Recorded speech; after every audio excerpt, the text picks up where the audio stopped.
Welcome everybody. I'm Hi. Michael. This is my wife Catherine, and this is Where to Next. So we're down here today, one of the creeks, Mountain Pine Ridge Reserve. It's another hot day, obviously. Very hot. But we wanted to talk about, we've gotten quite a few people ask us about our process, what we went through in buying land here in Belize. You know, actually what the process is, different things with realtors, you know, things like that when it has to come to purchasing land here in Belize. We're just now starting our third year here in Belize.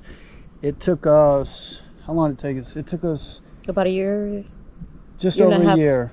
Yeah, it took us just over a year to actually purchase the land that we have. And when I tell you that we scoured the entire country from Punta Gorda all the way up to Corozal, San Ignacio, Santa Elena, the border of Guatemala, the border of Mexico, on the islands, the Cays, you know, and everywhere in between. We really didn't spare anything when we were looking for land. Yeah, we drove everywhere for hours, days on end. Yes. And back when we were looking, when we first came here, it was pretty much right after the pandemic. There wasn't a lot of options back when we got here, especially with owner financing. There really wasn't any owner financing when we got here. Since we bought our property, owner financing land is popping up everywhere. And you have to be careful. You really have to do your research. And you just have to be careful because, you know, there's always bad no matter where you go. And, you know, a lot of people get buyer's remorse, and there's still people, you know, that get scammed trying to buy their little piece of paradise. So what we can tell you from our own experience, what we learned is the property that we ended up purchasing an acre of land. A quarter of that acre we paid for, and that's the one that we built our house, we built all the structures, we built everything on because we own that piece. Now the other 3/4 acres we are owner financing. Yes. Correct. We put a little bit of money down and we make a monthly payment of $100 American dollars. So $300 American dollars For each quarter. for each quarter, which is $100 for, no, it's $100 for each quarter piece of land, American. So it's $300 American total a month is what we pay for the other 3/4 of an acre, but the 1/4 acre we own. And it was better for us to do that because when we built the house, of course, we had to pay out of pocket for that, the solar. There was just a lot of things that we had to pay out of pocket for. There's no utilities where we're at, so Correct. everything's off grid, and that's what usually gets everybody. Correct. It's cheap to buy the land, but then you have to make sure that you're able to get any power and water, and that's Yes. where it all comes in. So, and that's a really good point. And that's going to bring me to my first point about buying land here. There's a lot of land here for sale, especially right now. They're cutting up subdivisions everywhere, and they have 1/4 acres for sale.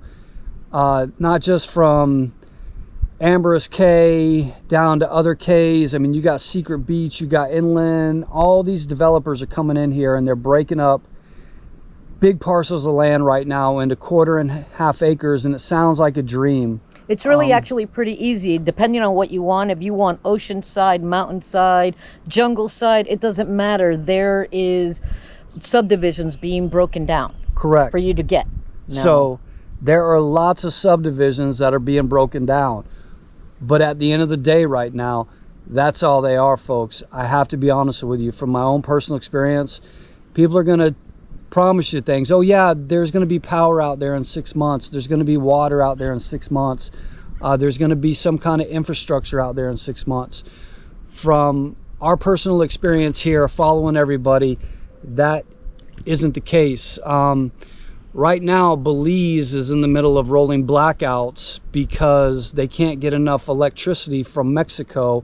So when they can't even produce enough electricity in-house for the country, for everybody here, adding power poles and lines. And I mean, it doesn't take a rocket scientist to figure this out. What they're doing right now, they're breaking up land and they're selling pieces of land that one day might have infrastructure to. But for the most part, you're probably looking at a minimum of 5 years for any kind of infrastructure. And that's even if it came within 5 years. That would mean that there would have to be a lot of people that bought in this area, and everybody's complaining at once that they need power, and then the powers that be would have to decide that they want to put power out there.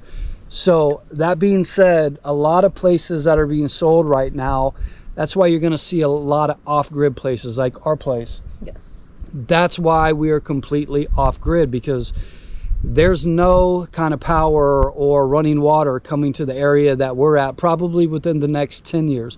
But we're okay with that. We actually like it like that.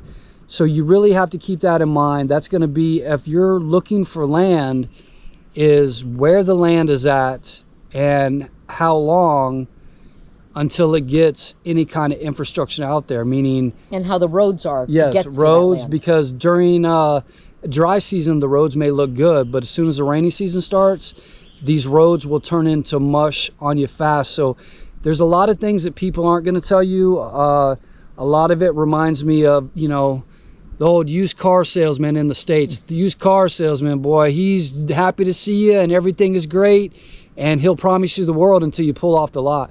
Well, it's pretty much the same thing here. People are going to tell you what you need to... People are going to tell you what they want you to hear, not necessarily what you need to know, which is going to bring me to a second point that we ran into. Well, also keep in mind that it's not just electricity that's going down. Even though we're on solar, if you work from home and you need internet and solar, the moment you don't have power in the main city, you don't have internet either. So Correct. regardless of whether you have solar, you're not going to have internet. Yes. So another thing about land, if you're looking to purchase land, let's say in Placencia and City River, I'm going to pinpoint out specifically because this is a major issue there. So when you buy a piece of land there, some people will tell you, some people won't. That land has to be filled. You can't just buy that land and build on it. It's literally swampland. Just like where I grew up in Florida, that land has to be filled. It has to be filled, and that fill has to settle. You hear horror stories of people who, you know, came down here on vacation, bought a piece of land, came back down here shortly after and realized that by the time the prices went up, they didn't have enough money to build. So now they were stuck with a piece of land that they might make their money back or might not, because now people realize that the land has to be filled, but the person selling you the land didn't want to tell you that, because filling the land is going to cost you anywhere from probably $5,000 to $7,000 American dollars. Plus, you just can't fill it and then start building. You Correct. have to let it settle. It's got to settle, and there's a lot of people who would just tell you, yeah, fill the land, and then, you know, pour your foundation for your house or pour the footers for your, you know, Mennonite home, which they call them here, which is a wooden built house. On stilts. On stilts, and then, you know, lo and behold, the fill-in starts to settle. Well, there goes your foundation. So, you know, these are just things that if you don't know, it's better that you know up front and you ask these questions. If you're planning on buying property on the river, City River and other areas, there's a lot of nice property that's on these rivers. Very nice. Very nice. We came across a couple. Yes. Those were some of our options until rainy season came. Go talk to the people that live in the area before you decide to buy any land that's on a river. And I don't care if I get comments about, you know, don't tell the truth and stuff, because it is the truth.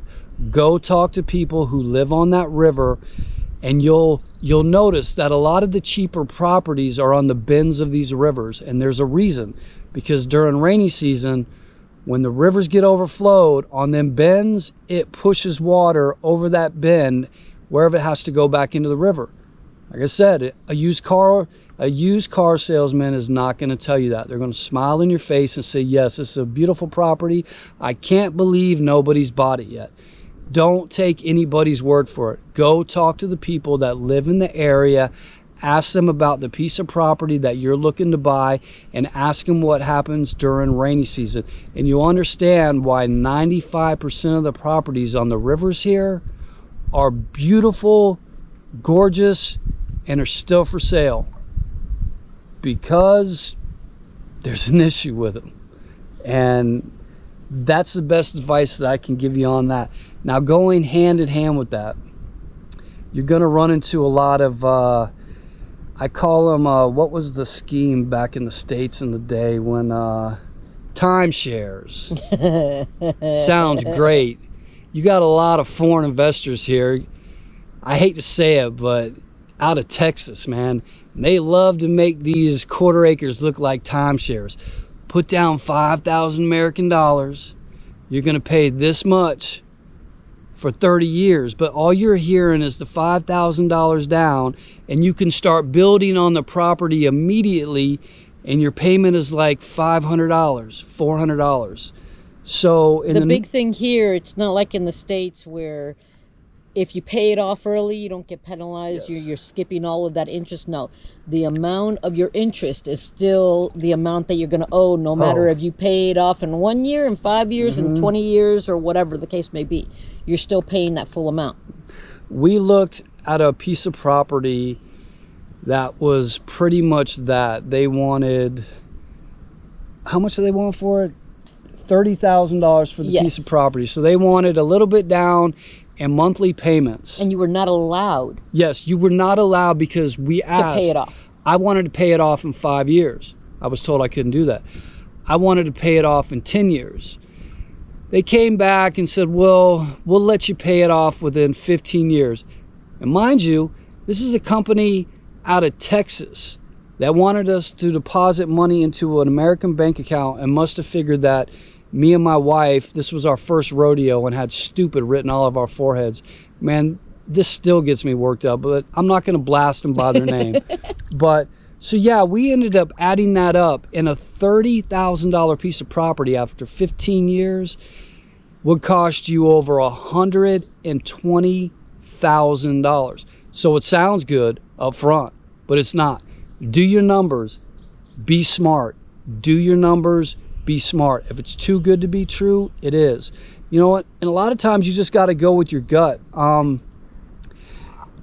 Get around while you're here. If you're really looking for land, start meeting some of the locals and start asking them. That's actually what I did. Even before we bought the land that we're on right now, I canvassed the entire area that we were in. Hey, do you know so-and-so?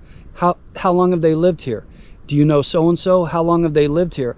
I looked for other people that had purchased land from them and asked them questions. Well, how long have you owned the land? How long did it take you to get your title?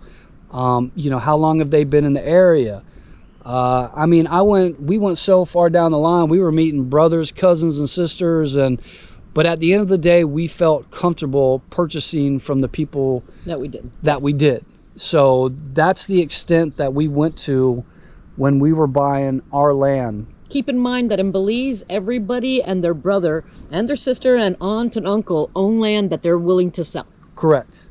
So if you get with locals, you're probably going to find a local that's selling some property somewhere at a really decent price, and maybe they just don't have the title, or they're behind in some of the land taxes. Well, these are all things that you can go to the land department and you can find out for yourself, and you can work out.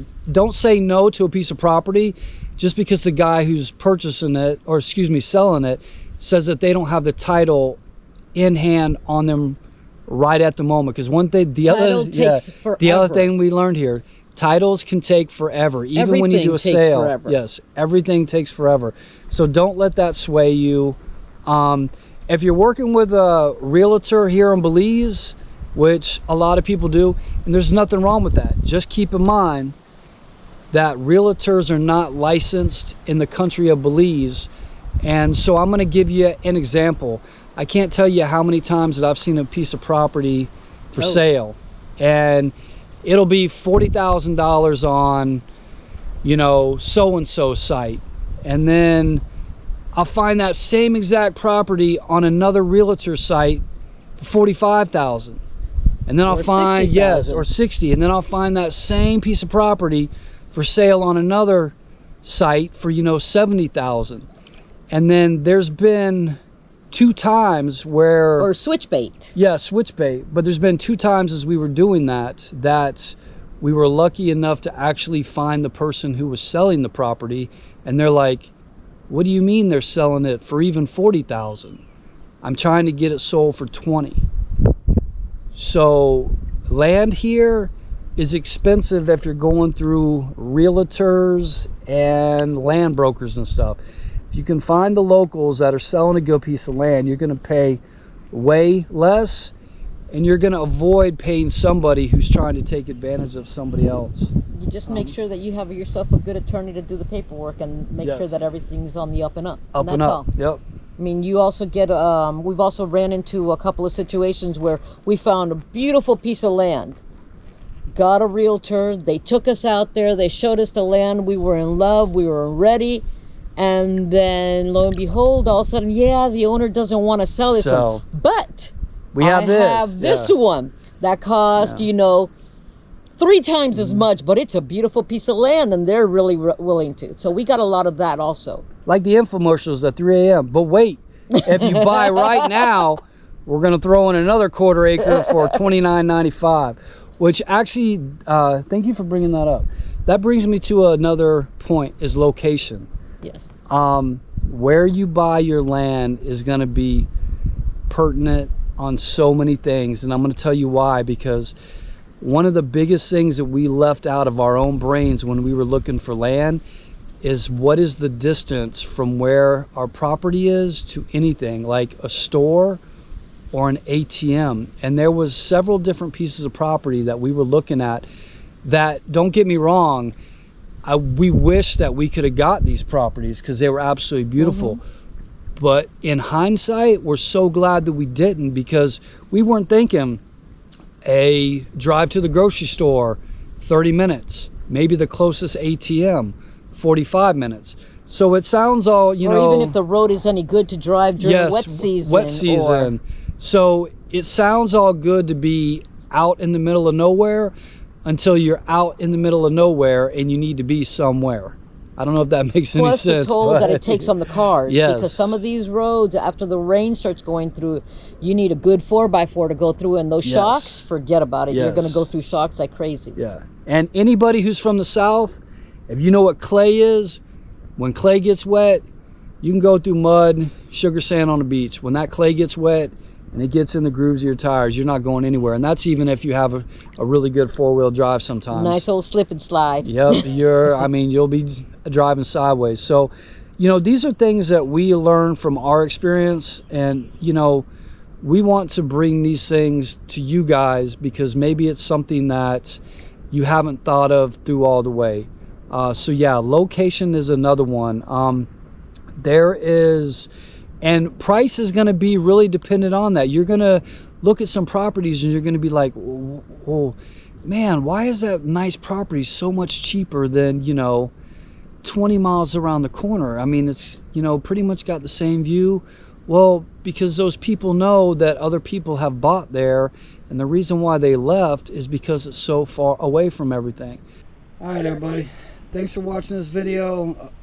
Hope you enjoyed this video. Hope it gave you some more insight into what we went through when we were purchasing land here in Belize, and what you're probably going to be up against when you purchase land too. Hopefully in this video you learned some things to ask that you didn't know before. That's our goal, is to make sure that hopefully you picked up on something that you weren't thinking about asking when you were purchasing land here. So just always ask, and then re-ask, and then ask somebody else, because a lot of people are going to tell you how great it is. It's not always great, and it's hard. Yep. But once you get through that hurdle, if you can get through it, it's worth it.